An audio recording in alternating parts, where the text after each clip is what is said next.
प्रथम फेज वर्षा पर मु तहसीलदार नाउगा और जगतसिंहपुर को मागी रिपोर्ट मते रिपोर्ट जहाँ देते मुझे वास्तव रूप जानापी आज आसली जहानपुर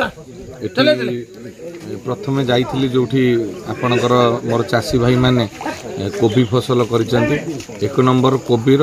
पाखापाखि 70% अमल हो जाए कि 30% नष्ट हो गला एवं 2 नंबर कोबी जो लगी से संपूर्ण नष्ट हो गला बर्तमान जोटा जनवरी मसरे अमल होता एवं आलू चाष बीन्स कोलथ ये संपूर्ण नष्ट हो गला बिल रे पाखापाखि हाफ इंच रु फुटे लेखा पानी महारारे जमी तेणु चाषी भाई माने सर्वशांत हो गले विशेषकर ये जो चाषी मैंने अच्छा 80% होती भाग्य चाषी तांकर बर्तमान सी केमी प्राप्य पाइबे काली भी जिलापाल सहित मुझे सुशासन दिवस रे विषय आलोचना करूँ जिलापाल आश्वासना देइछंती किभली भाव में भाग चाषी माने तांकर जो क्षतिपूरण पाइबे बर्तमान सरकार तो क्षयक्षति आकलन करले निश्चित भाव में सरकारी स्तर में जो क्षयक्षति दबा कथा लोक पाइबे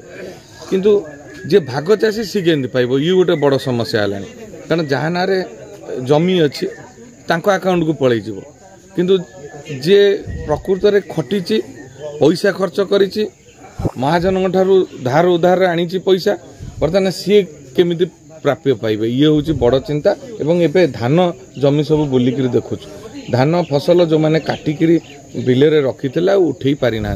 ये जो द्वितीय पर्याय वर्षा आज की 4 दिन है लगिक रही मैं भावुची धान फसलर पाखापाखि 60% नष्ट होबार संभावना अच्छी कारण जेतिकी ठिया ही अच्छी से जदिओ परवर्ती पर्याय होची अमल हो पारे किंतु तार मान रहिबो नाही जो FAQ मान रखा जाइछि जोथिपाई आमर चाषी भाई माने 3100 टंका पाई थांते से मान आउ रहिबो नाही 3100 टंका पाइबा गोटे संभावना कम आसिलानी तेणु बर्तमान आजिर दिन में चाषी कूल विपदर अच्छा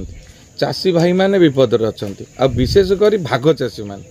तेणु से किभली भाव में न्याय पाइबे आमे तो निश्चित सरकार को अवगत करूँ मु सकाळु तहसीलदार कथा ही सारे एवं कृषि अधिकारी मानक डाकी जे से माने आसतु ग्राउंड जीरो रे बुलंतु RI VLW कृषि अधिकारी तहसीलदार समस्ते आसिक बुलंतु केमती प्रकृत चाषी उपकृत हेबे से बाट करंतु नले चाषी भाई माने हताश हो।